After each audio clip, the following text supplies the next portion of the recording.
Alright guys, part 23. Let's jump right into this. So, as I said before, we're going to start getting into some stuff with game saving. And of course, we're going to load the failure screens too, which I had a difficulty programming.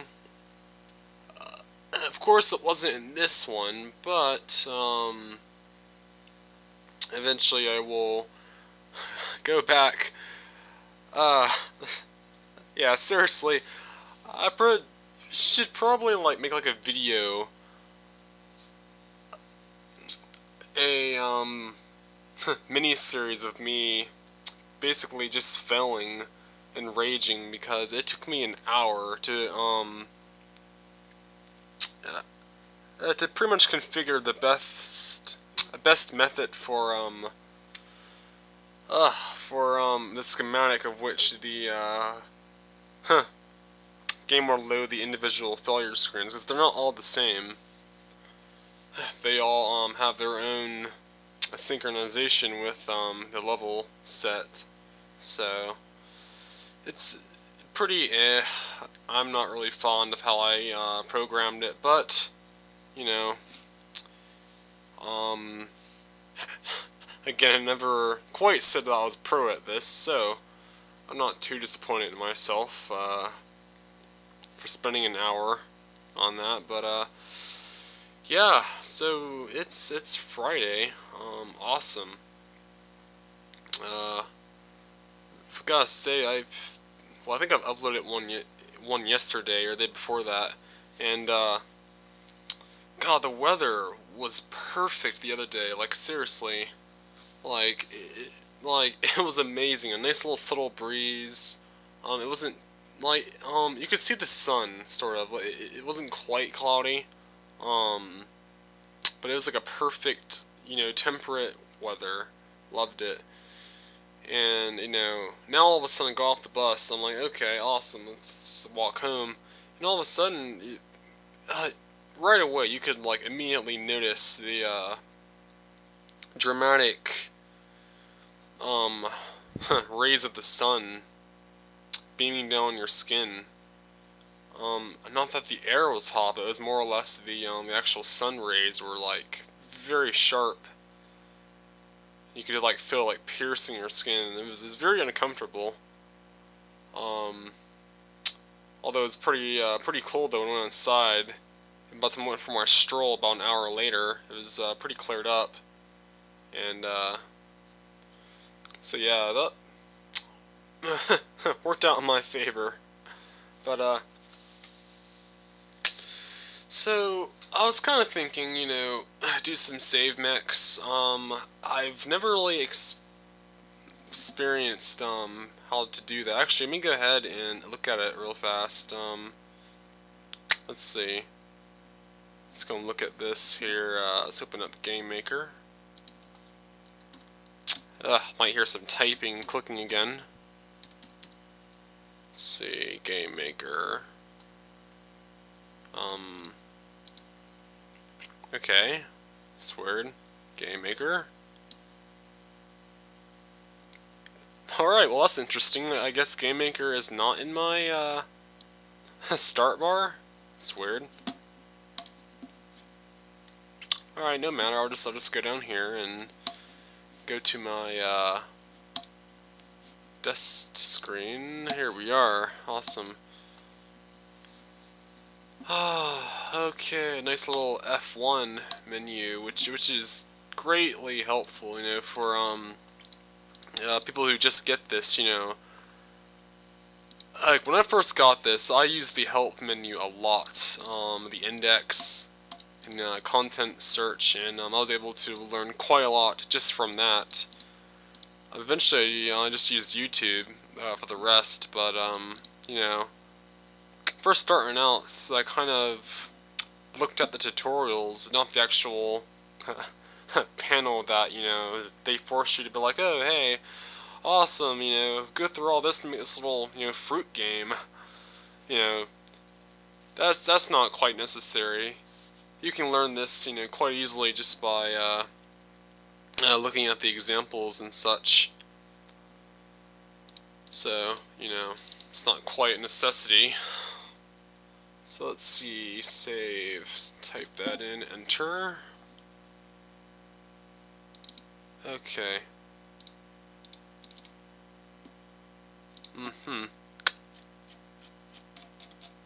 Like, I know somewhere it said something about it would save to a separate file that's that is not that pretty much codes to the exe or the source creation code of the maker file.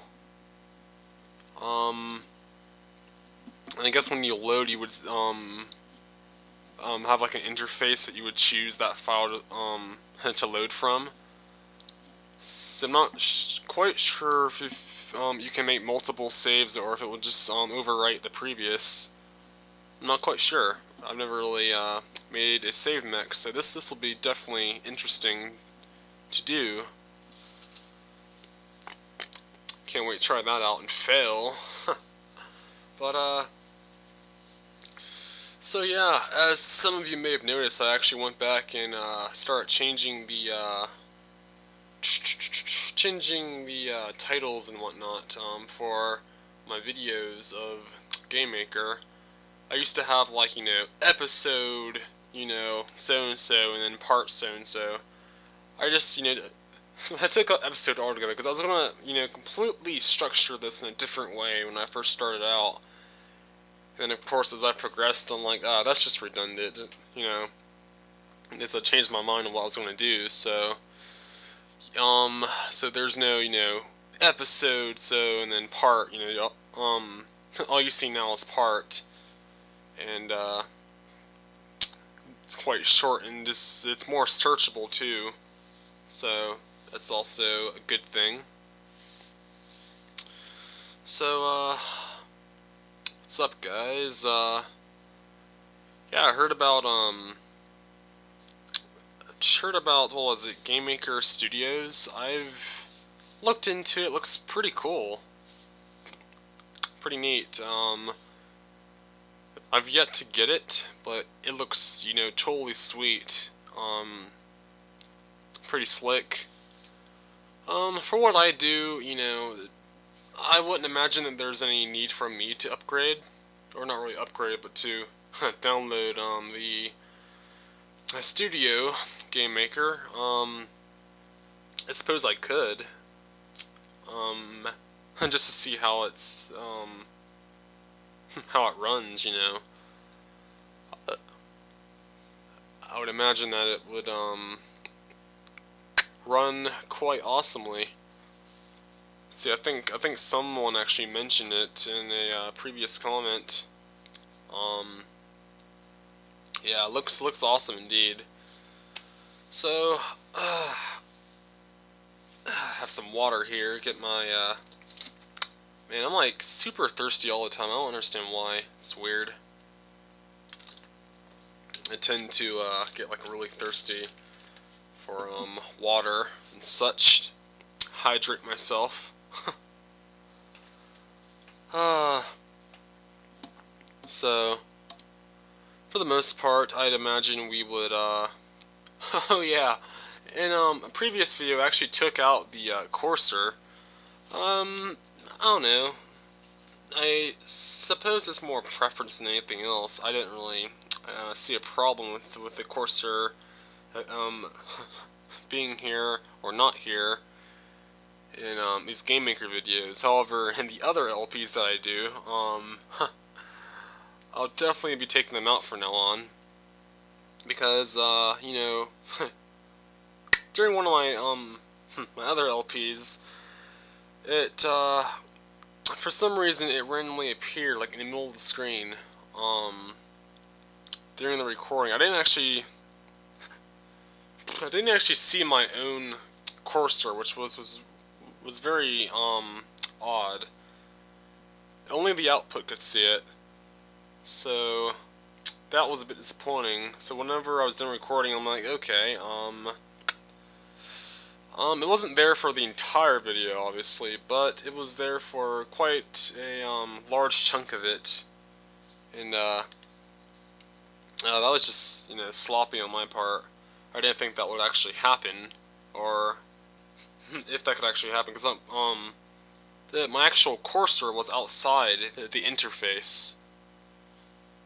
So how it appeared in the video, completely beyond me. Probably if there's some sort of software, a prompt that would have the mouse center itself. But that's just my guess. I'm not a computer genius. But I'm like super thirsty though. It's like ridiculous.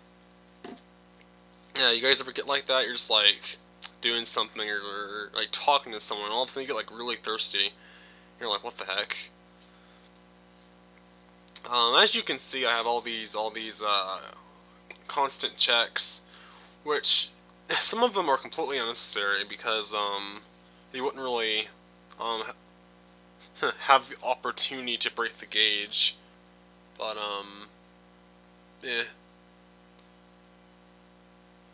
I guess they're okay to have, I suppose. It just, the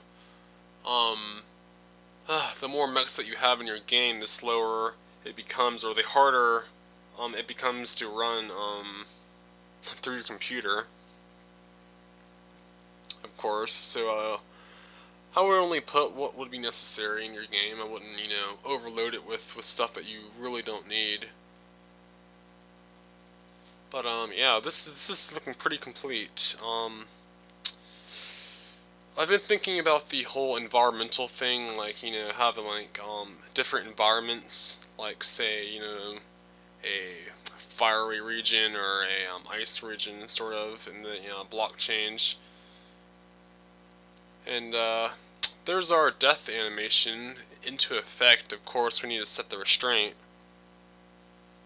but that's that's coming along quite nicely. I imagine we'll have God, imagine the game's engine would possibly be near completion in like the next like 2 or 3 parts, I imagine. Pretty close to that. So God, this has been an empty video. Not much really happened in this one. But of course, not all videos are like, oh yeah, let's have stuff happen, amazing. So this has been CouchGuy86. Thanks for watching, and I'll see you guys later.